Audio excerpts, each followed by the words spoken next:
Ethan Hayes was 73 years old, a retired firefighter, widower, and still the kind of man who woke up every morning at sunrise to walk his Labrador, Max. Independent, strong, a survivor of life's toughest flames.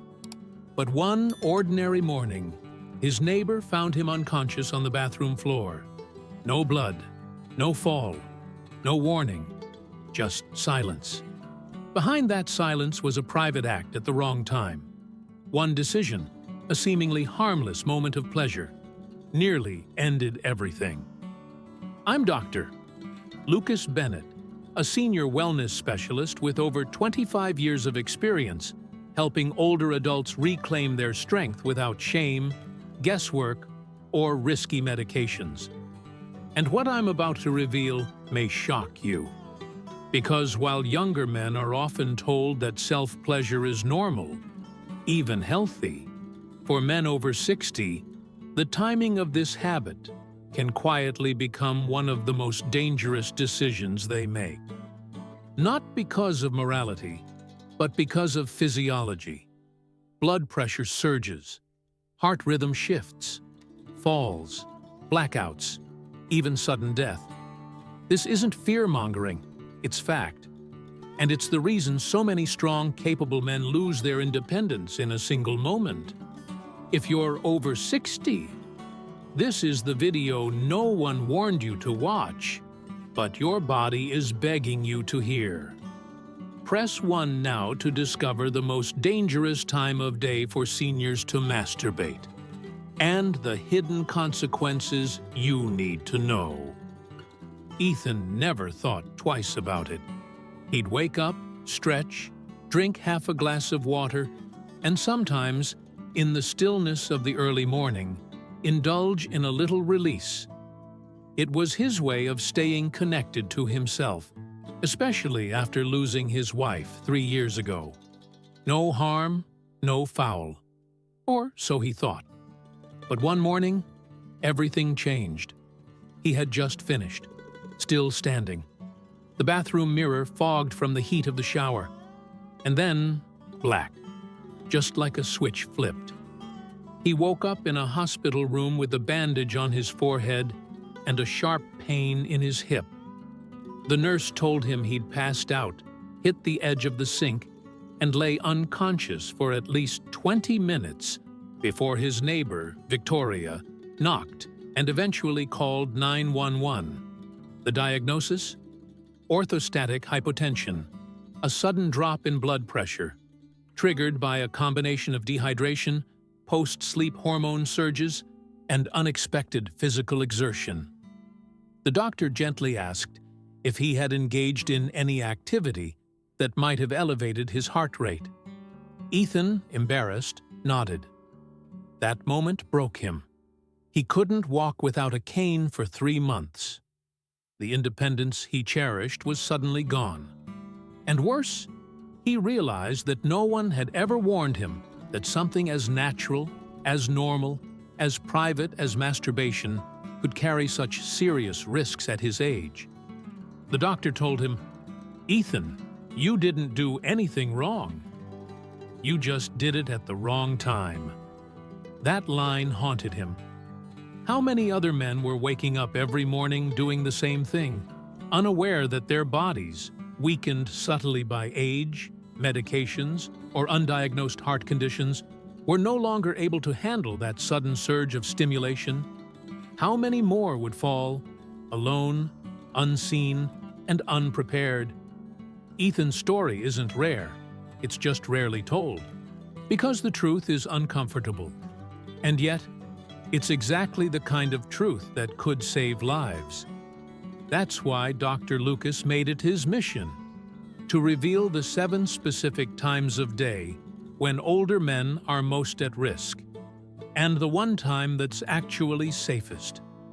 Because after 60, timing isn't just important, it's everything. A week after leaving the hospital, Ethan tried to return to his normal routine. He moved slower now, with a cautious hand on railings, and Max, his dog, never strayed far. But something lingered. a deep unease, like his body had betrayed him. One afternoon, around 2:30 p.m., he felt the familiar wave of tiredness hit. That post-lunch lull. He settled into his recliner, closed his eyes, and then, without much thought, gave in to that quiet, intimate urge again. "I'm sitting. I'm safe," he told himself. But as he stood up minutes later, his legs wobbled. The room tilted. He reached for the armrest, missed, and fell, his shoulders slamming into the hardwood floor. No loss of consciousness this time, but pain. Radiating. Deep. Sharp. X-rays later showed a torn rotator cuff. Another recovery. Another loss of freedom. And this time, he was angry. Not just at himself, but at the silence around all of it. When he asked his doctor why this kept happening, the answer stunned him. Most older adults experience a natural dip in blood pressure and alertness between 2 and 4 p.m. Add arousal or climax into that fragile mix, and you're setting off a chain reaction the body may not be able to handle. That's when Ethan learned about something called postural hypotension, the steep drop in blood pressure that happens when seniors move too quickly from sitting or lying down to standing, especially during or after any form of exertion. He wasn't alone. In fact, the doctor said dozens of cases just like his happened every year, most never spoken about. Some blamed on age, some on accidents, and many left unexplained. But the pattern was always there, a private act, done during a fragile window, leading to a cascade of injuries. That day, Ethan realized this wasn't about shame. It was about strategy. His body was no longer working on autopilot, and if he didn't adjust to that reality, something worse could happen next time. Something he might not walk away from. He wasn't done living. But now, every decision, even the private ones, had to be made with care. For most of his life, Ethan never gave much thought to his body's limits. He was the kind of man who could climb ladders, lift heavy things, and power through colds without missing a beat. But now, even standing up too fast felt like a risk. Something had changed, and not just physically. After his second fall, he found himself sitting alone on his porch one evening, the sun dipping low, Max's head resting quietly on his foot. And for the first time, he let the question sink in. What else do I need to relearn about this aging body I thought I understood? That moment was the shift. It wasn't just about avoiding injury anymore. It was about reclaiming ownership over his body's rhythm, understanding it, respecting it, and working with it, not against it. He began journaling everything. What time he woke up, when he felt most alert, how often he drank water, what foods made him feel steady, and, most importantly, when his urges came and how his body responded. He realized his body wasn't broken. It was just different now, more sensitive, less forgiving, but also wiser if he was willing to listen. One morning, around 10:30 a.m., after a walk, breakfast, and a full glass of water, he felt the familiar urge. This time, though, there was no rush. He was calm. His body felt steady. And afterward, for the first time in weeks, there was no dizziness, no confusion, just a gentle sense of relief. That's when it clicked. Timing mattered. Hydration mattered. Emotional state mattered. What used to be a mindless routine now became a mindful act, not out of fear, but out of respect for what his body had carried him through all these years. Ethan wasn't ashamed anymore. He was empowered. By knowledge. By awareness. By the quiet courage to stop pretending that age hadn't changed anything.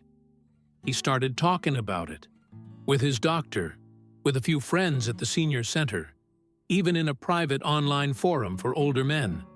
And the messages he got in return shocked him. Dozens of men saying, "No one ever told me this. Thank you. He wasn't alone anymore. And neither are you." 5. After weeks of trial and error, Ethan started to notice something incredible. He wasn't just avoiding danger. He was beginning to feel stronger, clearer, more in tune with his body than he had in years. It all started with a simple schedule. He blocked out his late mornings between 9 a.m. and 11 a.m. as wellness hours. No phone, no chores, just a quiet time to walk, hydrate, stretch, and check in with himself. Sometimes that meant journaling, sometimes reading, and sometimes, if the moment felt right, intimacy, without shame or rush. And what happened next surprised even him. His energy lasted longer throughout the day. He stopped experiencing the afternoon crashes that used to leave him groggy and foggy. His sleep improved, his mood lifted. Even his appetite returned to normal. All because he had aligned his routine with his biology, not his habits. But the real opportunity came when he shared this discovery with Dr. Lucas. The doctor looked him in the eye and said, "Ethan, this is how we turn aging into power, not by avoiding what's natural, but by engaging with it wisely." That phrase stuck. Ethan realized he wasn't being punished by age. He was being invited to participate more consciously in his own well-being. It wasn't about giving up pleasure. It was about elevating it to a form of self-care. He started sharing tips with his small circle of friends at the community center. A few chuckled at first, but eventually they opened up. One man admitted he'd been afraid to talk about his own blackouts. Another revealed he'd been waking up with headaches and didn't know why. Ethan showed them his hydration routine, talked about posture, even printed out a simple chart with green zones and red zones for daily stimulation timing. It sparked something. For the first time, a room full of aging men were talking openly, not just about intimacy, but about health, vulnerability, and how to protect what mattered most: their dignity, their strength, their independence. What began as a terrifying wake-up call had become an opportunity, not just for Ethan, but for every man willing to listen. 6 months later, Ethan was almost unrecognizable, not because he looked younger, but because he carried himself with the confidence of a man who finally understood his body and honored its limits. He no longer feared intimacy. He respected it, managed it, and more importantly, he used it as a tool, not a crutch. His morning routine had become sacred. Wake up slowly, stretch, hydrate, walk max, and check in with himself. Some days the urge came, some days it didn't. But whenever it did, he no longer felt nervous. He trusted his timing, his rhythm, his awareness, and it changed everything. The cane he once relied on gathered dust in the closet. His blood pressure stabilized. His sleep deepened. But the biggest transformation wasn't physical. It was emotional. He felt proud again. He started volunteering twice a week at a local men's wellness group, not as a patient, but as a mentor, sharing his story with humility, candor, and strength. And what started as a small room of hesitant men grew into a weekly gathering where nothing was off limits. They talked about medications, prostate issues, sleep problems, and, yes, self-pleasure. One of the newer members, Caleb, a 68-year-old retired truck driver, pulled Ethan aside one evening and said, I thought I was the only one going through this. I thought I was just weak." Ethan looked him in the eye and replied, "You're not weak. You're just finally starting to pay attention." That's what this journey had taught him. Strength wasn't about powering through pain. It was about listening, adapting, knowing when to move forward and when to slow down. Ethan wasn't just surviving. He was teaching others how to thrive. And every time he saw a man walk out in that group a little taller, a little clearer, he knew that his own fall hadn't been for nothing. His pain had opened a door, one that too many men had kept shut out of fear or embarrassment. But now, that door was wide open, and behind it was a path every man over 60 could walk, if they were willing to take the first honest step. 7. Ethan stood in front of the group one crisp Thursday morning, a quiet strength in his voice as he looked around at the faces of men who, like him, had once believed they were invincible. "I used to think aging meant shrinking, becoming less," he said. "But I've learned it can mean expanding into wisdom, into intention, into power." The room was silent, not because they didn't understand, but because they did, deeply. What began as a terrifying fall in a bathroom had become something far more meaningful. It had exposed a hidden truth, that even the most natural parts of life, like pleasure, require new understanding with age. It wasn't about giving anything up. It was about choosing with care. Ethan had discovered what few men are ever taught, that timing, hydration, posture, stress, and self-awareness all intersect to create either risk or resilience. And in that discovery, he'd unlocked the next phase of his life. He no longer saw intimacy as something to be whispered about or hidden in shame. Instead, it became a conscious act of honoring the body he still lived in, not the one he used to have. And he shared that message every week, with every man who needed it. "Gentlemen," he'd say, "we're not broken. We're just different now. And if we treat our bodies with the respect they deserve, we don't have to fear the future. We get to shape it." That message rippled far beyond the walls of their meeting space. Some began changing their routines. Others had conversations with doctors they'd avoided for years. A few even started leading groups of their own. Ethan never set out to become a guide. He simply refused to be silent about something that nearly cost him everything. And in that honesty, he gave others permission to speak, to question, and most importantly, to grow. His journey wasn't about avoiding death. It was about choosing how to live, with intention, with dignity, with strength. And now that you know what he knows, the next step is yours. 8. Growing older doesn't mean giving up what makes life rich. It means learning how to engage with it differently. Ethan's journey taught us that what once felt automatic must now be intentional. The body after 60 becomes more sensitive, more reactive, and yes, more vulnerable, but also wiser if we choose to listen. Pleasure isn't dangerous, but ignoring the body's timing, hydration needs, and recovery windows is. This isn't about shame. It's about empowerment, knowing when your body is most stable, most alert, and least likely to suffer strain. The greatest tragedy isn't age, it's silence.